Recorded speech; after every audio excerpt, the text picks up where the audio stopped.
Good evening and thanks for joining us tonight. I'm Diane Daniels. This evening, the world and the Michiana community are mourning the loss of a sports legend, Muhammad Ali.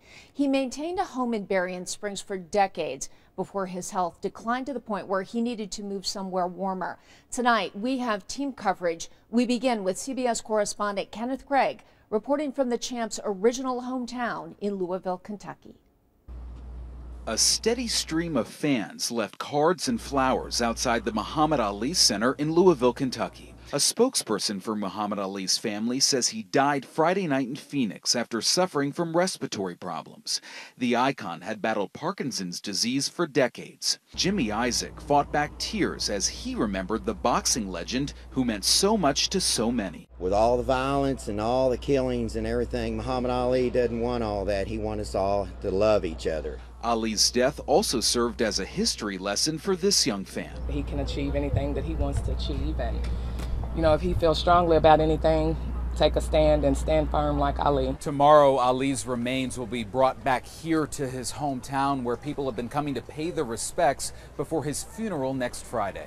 That's why I say I'm the greatest. Ali wasn't known for his humility. Long before he became a three-time world heavyweight champion, he knew he was destined for greatness.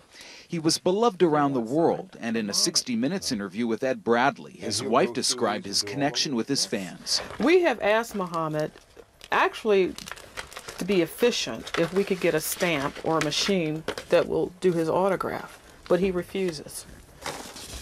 He insists on doing every one himself. On Saturday, the mayor of Louisville ordered the flag outside City Hall to be lowered to half-staff to honor the hometown hero. Kenneth Craig, CBS News, Louisville, Kentucky. And now we want to focus more on the time that Muhammad Ali spent in Michiana. This 81-acre estate, once owned by a bodyguard for Al Capone, was Ali's Berrien Springs home. By most accounts, he only spent about 90 days a year here. But beyond his estate in the town of Berrien Springs, people respected him as their most famous private citizen. And when we got word that Ali was moving away in 2007, these are some of the comments people in Berrien Springs shared with us. I said, I used to watch you when you trained, when you first moved here. He says, I remember you. You had that blue dress on. Well, I didn't have a blue dress on. He walked over to me and he put his fist right in my face and shook it like that. Of course, then he grinned too while he was doing it. He's a real nice man. Shook my hand, had lunch with him. The Ali's son attended Niles Community Schools, and in 2005, the Ali's donated a significant amount of money to create a pair of baseball fields in Niles. At the dedication, Muhammad Ali threw out the first pitch. They touched the lives of hundreds of kids in this community by 100 different ways, whether it was buying them gym shoes or paying for them to go to the prom. Locals in Berrien Springs would often spot Ali walking to the local McDonald's or having a meal in the Andrews University cafeteria. He enjoyed entertaining people with magic tricks. But for those who met him in Michiana, he was all the magic they needed. I said, I watched you fight the Thriller in Manila. I said, Cassius Clay and everything. And so I helped him. And he gave me a kiss on my cheek and a big hug, and I was just awesome. Just awesome. Today, though, there are many heavy hearts in Berrien Springs. Ali's lasting impact and legacy there, however, remains evident. WSBT-22's Danielle Kennedy is just back from Berrien Springs. And Danielle, you were at the high school athletic complex. Finance a soccer field and track complex at the school. There is a plaque showing it is dedicated in his honor. Diane? We're apparently having some audio difficulties there. We will try and get you that story a little bit later. Our reporting partners at the South Bend Tribune have put together a photo gallery on their website showing images of Muhammad Ali during his time in Michiana through the years. You can see that full gallery online right now, and you can also get more coverage of Muhammad Ali's death in tomorrow's Sunday South Bend Tribune.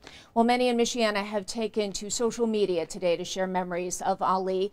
David Shodwa worked for Ali for years, and he says Ali was aware of his effect on people, which accounts for so many missed airplanes and appointments from the beginning of his career.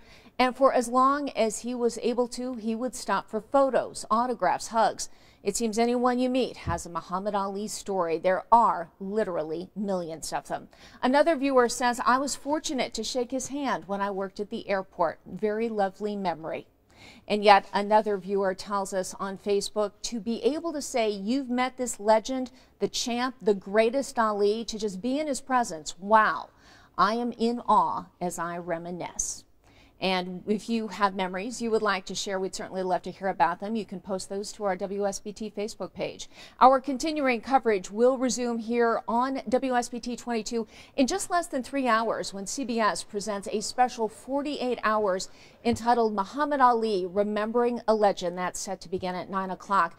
Then coming up tonight on SBT2 at 10 and then right back here at 11, we'll have more local reaction to Muhammad Ali's death from Berrien Springs and from local boxing clubs where Ali changed the lives of young people.